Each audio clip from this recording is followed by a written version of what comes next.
প্রিয় বন্ধুরা, এনআইওএস নিউজের ফেসবুক পেজ এবং ইউটিউব চ্যানেলে আপনাদের স্বাগত জানাই। আমরা আপনাদের সামনে বিভিন্ন সূত্র থেকে চাকরি, ব্যবসা, সরকারি প্রকল্প সংক্রান্ত তথ্য দিয়ে থাকি। আজ আপনাদের জন্য আরও একটি চাকরি সংক্রান্ত তথ্য নিয়ে হাজির হলাম। সমস্ত বেকার যুবক যুবতীদের জন্য বিরাট সুখবর। এই পদে আবেদন করতে ভারতীয় নাগরিক হতে হবে। জেলা স্বাস্থ্য ও পরিবার কল্যাণ সমিতির তরফে কর্মী নিয়োগের বিজ্ঞপ্তি জারি করা হয়েছে। চলুন দেখে নেওয়া যাক পদের নাম, যোগ্যতা, বয়স, আবেদন পদ্ধতি সংক্রান্ত সমস্ত তথ্য। পদের নাম কোঅর্ডিনেটর। শিক্ষাগত ও অন্যান্য যোগ্যতা। এই পদে আবেদন করার জন্য প্রার্থীকে স্বীকৃত বিশ্ববিদ্যালয় থেকে স্নাতক পাশ করতে হবে। MS ওয়ার্ড, এক্সেল সহ বিভিন্ন কম্পিউটার প্রোগ্রামিংয়ের সাথে ভালোভাবে পরিচয় থাকতে হবে। স্থায়ী 2 হুইলার ড্রাইভিং লাইসেন্স এবং 2 হুইলার চালাতে সক্ষম হওয়া উচিত। আরও বিস্তারিত তথ্যের জন্য অফিসিয়াল বিজ্ঞপ্তি দেখুন। বয়স। এই পদে আবেদন করার জন্য প্রার্থীর বয়স হতে হবে 21 থেকে 40 বছরের মধ্যে।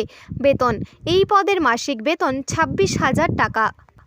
নিয়োগ পদ্ধতি। প্রার্থী নির্বাচন করা হবে শিক্ষাগত যোগ্যতার প্রাপ্ত নাম্বার, অভিজ্ঞতা এবং কম্পিউটার টেস্টের মাধ্যমে।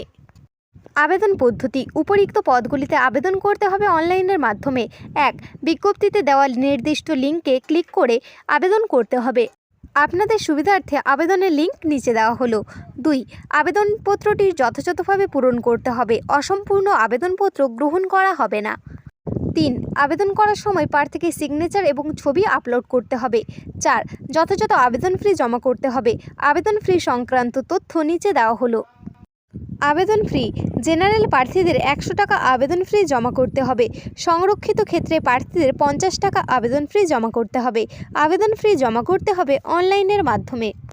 আবেদনের শেষ তারিখ। প্রার্থীদের 21/4/2024 তারিখের মধ্যে রেজিস্ট্রেশন এবং আবেদন ফি জমা করতে হবে এবং আবেদন সম্পূর্ণ করতে হবে 22/4/2024 তারিখের মধ্যে।